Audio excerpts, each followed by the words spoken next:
Aishwarya's creative कट्ट्यामध्ये आपलं पुन्हा एकदा स्वागत. लवकरच सणासुदीचे दिवस येत आहेत, तर त्यासाठी आज आपण बनवूया खमंग अशी शेव. तर त्यासाठी लागणारे साहित्य अर्धा किलो बेसन पीठ घेतलेलं आहे. इथे अर्धा वाटी मी तांदळाचं पीठ घेतलेलं आहे. याला तुम्ही स्किप पण करू शकता. 10 ते 15 लसणाच्या पाकळ्या घेतलेल्या आहेत. 1 चम्मच ओवा घेतलेला आहे व 1 चम्मच जिरे. चवीप्रमाणे मीठ, 1 चम्मच लाल तिखट व 1 चम्मच हळद. आता मिक्सरच्या भांड्यात ओवा, जिरं व लसण आणि कढीपत्ताच्या 10-12 पाकळ्या हे टाकून मिक्सरमध्ये ग्राइंड करून घेऊया. बारीक पेस्ट झालेली आहे. ही थोड्या वेळ साईडला ठेवूया आणि पीठ चाळून घेऊया. थोडं बेसन पीठ टाकून याला चाळून घेऊया, जेणेकरून बेसन पिठामधला कचरा त्या सोऱ्याच्या चाळणीत अडकणार नाही. या हाताने याला चाळून घेऊया. तांदळाचं पीठही तसंच चाळून घेऊया.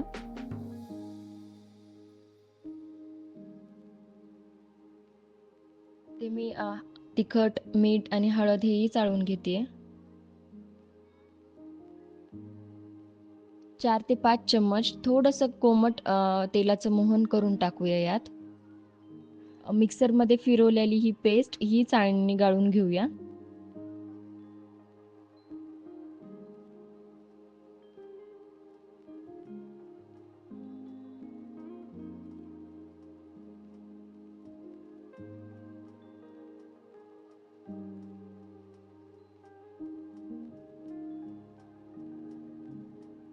ही चाळणीत राहिलेली पेस्ट ही फेकून देऊ नका, ही भाजीसाठी यूज करा.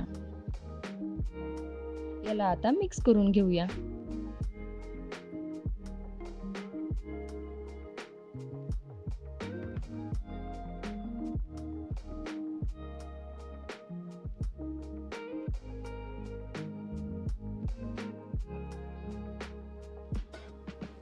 यात आता लागण तसं थोडं पाणी टाकून याची कणिक मळून घेऊया.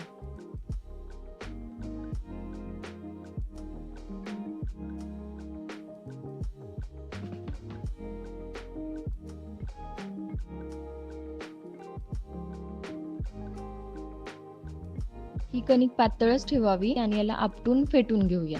तर 10 मिनिटं आता झाकून ठेवूया. इथे मी प्रेसचा सोऱ्या घेतलेला आहे स्टीलचा. कणिक याला चिटकू नये म्हणून याला सर्व बाजूने तेल लावून घेऊ. कणकेमध्ये थोडंसं परत पाणी टाकून याला मिक्स करून घेऊया आणि पातळ करूया.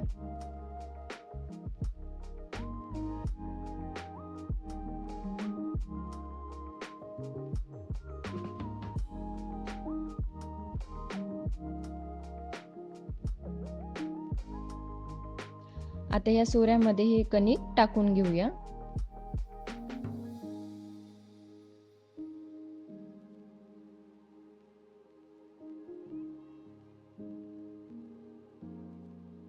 पूर्ण सोऱ्या भरून घेऊया आणि याचं झाकण लावून घेऊया. आता याला बारीक शेवची प्लेट टाकलेली आहे. साईडला मी गरम करायला तेल ठेवलं होतं. गॅसची फ्लेम हाय ठेवावी. मधून स्टार्ट करत ही सोऱ्यानी शेव सोडून घेऊया. शेवची सिंगलच लेयर राहू द्या. डबल लेअरनी आपल्याला थोड्या वेळ तळू द्यावा लागते, तर शेव लालसर पडते आपली किंवा घाना कच्चा राहतो.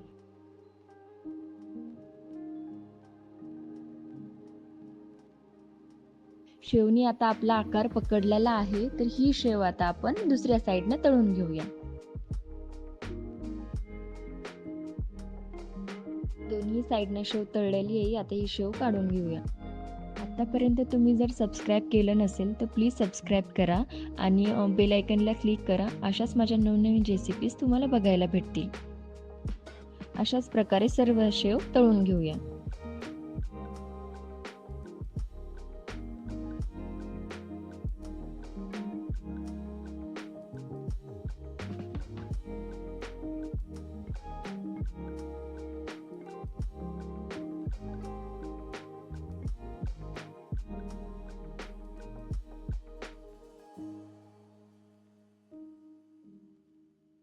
खमंग आणि तेल न पकडणारी आपली कुरकुरीत शेव रेडी आहे.